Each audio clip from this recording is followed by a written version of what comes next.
एक गांव में शिवम नाम का एक दूध वाला रहता था। उसके पास 2 भैंसें थी। वो हर सुबह उनका दूध निकालता और पूरे गांव में घूमकर बेचा करता था। शिवम का रोजाना का एक नियम था। दूध बेचने के बाद उसके पास जो भी दूध बचता था उसे शिवम रास्ते में शिव जी के मंदिर में शिवलिंग पर चढ़ा देता था। उसका दोस्त मंगल रोजाना उसे ऐसा करते देखता था। एक दिन, शिवम, तू इतनी मेहनत से पूरे गांव में दूध बेचता है और जो दूध बच जाता है उसे तू शिव मंदिर में चढ़ा देता है। बाकी लोग तो शिवलिंग पर थोड़े से दूध में पानी मिलाकर चढ़ाते हैं। तू भी ऐसा किया कर और बाकी बचे दूध को इकट्ठा करके उसकी दही और घी बनाकर बाजार में बेच दिया कर। इससे तेरी दुगनी कमाई होगी। मंगल, मैं भोलेनाथ को अपना पिता मानता हूँ, इसलिए उनकी भक्ति और सेवा करता हूँ। भोलेनाथ की कृपा से मेरी इतनी कमाई हो जाती है जिससे मैं खुश रहता हूँ। शिवम मंगल की बात पर ध्यान नहीं देता। वो नियम से ही रोजाना दूध चढ़ाने का कार्य करता रहता था। एक दिन मंदिर के पंडित जी ने शिवम से कहा, शिवम, तू हर दिन महादेव का दूध से अभिषेक करता है। तेरी क्या मनोकामना है जिसके लिए तू ये सब कर रहा है?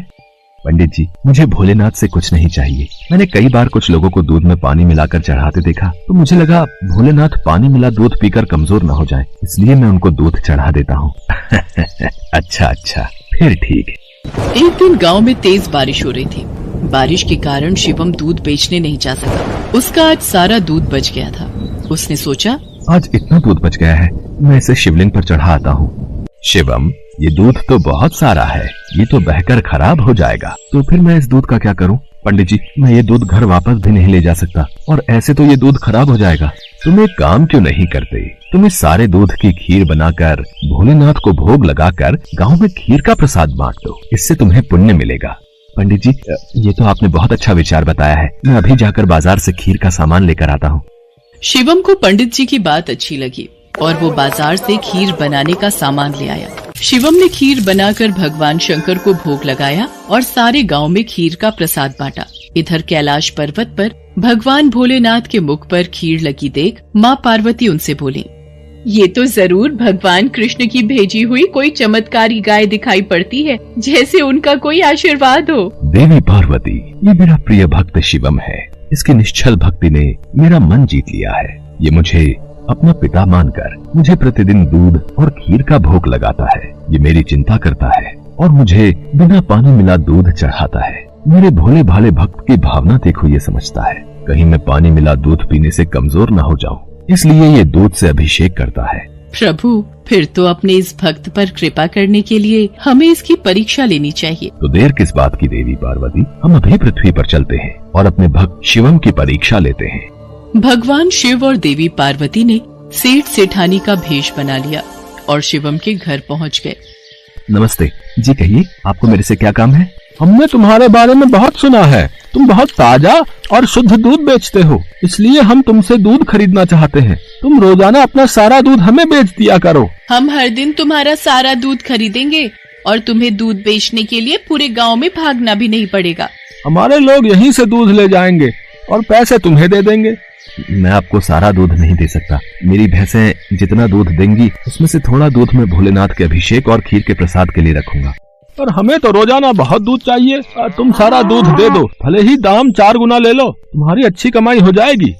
नहीं सेठ जी, मैं आपको सारा दूध नहीं दे सकता। आपको दूध लेना है तो मैं शिव मंदिर के हिस्से का दूध अलग करके ही आपको दे सकता हूँ, नहीं तो कोई बात नहीं। चलो भाग्यवान, हम कहीं और से दूध पता कर लेंगे। ये तो कोई बहुत बड़ा शिव भक्त जान पड़ता है। सेठ और सेठानी वहाँ से चले गए। कुछ दूर जाकर उन्होंने एक गरीब ब्राह्मण का भेष बना लिया। देवी पार्वती, अब हमें अपने भक्त की परीक्षा किसी और तरह लेनी होगी। भगवान शंकर और माँ पार्वती मंदिर की सीढ़ियों पर बैठ गए। शिवम दूध बेचकर मंदिर जा रहा था। उसने एक गरीब ब्राह्मण ब्राह्मणी को रोते देखा। आप दोनों क्यों रो रहे हो? मुझे अपनी परेशानी बताओ, शायद मैं आप दोनों की सहायता कर सकूं। बेटा, हम दोनों कई दिनों से भूखे हैं, हमारे पास खाने को कुछ नहीं है। आप परेशान मत होइए, मेरे पास कुछ दूध बचा हुआ है और एक डिब्बे में ये खीर है। आप ये दूध पी लो और ये खीर खा लो, इससे आपका थोड़ा पेट भर जाएगा। भगवान शंकर तुम्हारा भला करें बेटा, आज तुमने हमें ये दूध और खीर खिलाकर तृप्त कर दिया। यदि मैं आपको भूखा छोड़कर भगवान भोलेनाथ को ये दूध और खीर का भोग लगाता तो वो भी इसे ग्रहण नहीं करते, क्योंकि जिस तरह से मैं उन्हें अपना पिता मानता हूँ तो वो भी तो आपके पिता हैं, तो मैं उनकी संतान को भूखा कैसे रख सकता था। इसलिए मैंने ये दूध और खीर आपको दिया। पर बेटा, ये प्रसाद और दूध तो तुम भगवान भोलेनाथ के लिए लाए थे, तुमने हमें दे दिया। तुमने हमारे लिए अपना नियम क्यों तोड़ दिया? शिवम की भोली भाली और पवित्र बातों को सुनकर भगवान शंकर और देवी पार्वती अपने असली रूप में आ जाते हैं। उन्हें देखकर शिवम उनके चरणों में गिर जाता है। शिवम, मैं तुम्हारी सच्ची भक्ति से बहुत प्रसन्न हूँ। मांगो, क्या मांगते हो? प्रभु, मुझे आपकी भक्ति के सिवा और कुछ नहीं चाहिए। मुझे आपकी भक्ति करके जो खुशी मिलती है, उससे बढ़कर मेरे लिए कुछ भी नहीं। शिवम, तुम मेरे सच्चे भक्त हो। आज के बाद तुम्हारे जीवन में कोई दुख नहीं रहेगा। मेरा आशीर्वाद सदैव तुम्हारे साथ रहेगा। शिवम को अपना आशीर्वाद देकर भगवान शंकर और माँ पार्वती अंतर्ध्यान हो जाते हैं। उस दिन के बाद शिवम का जीवन सभी प्रकार के सुखों से भर जाता है।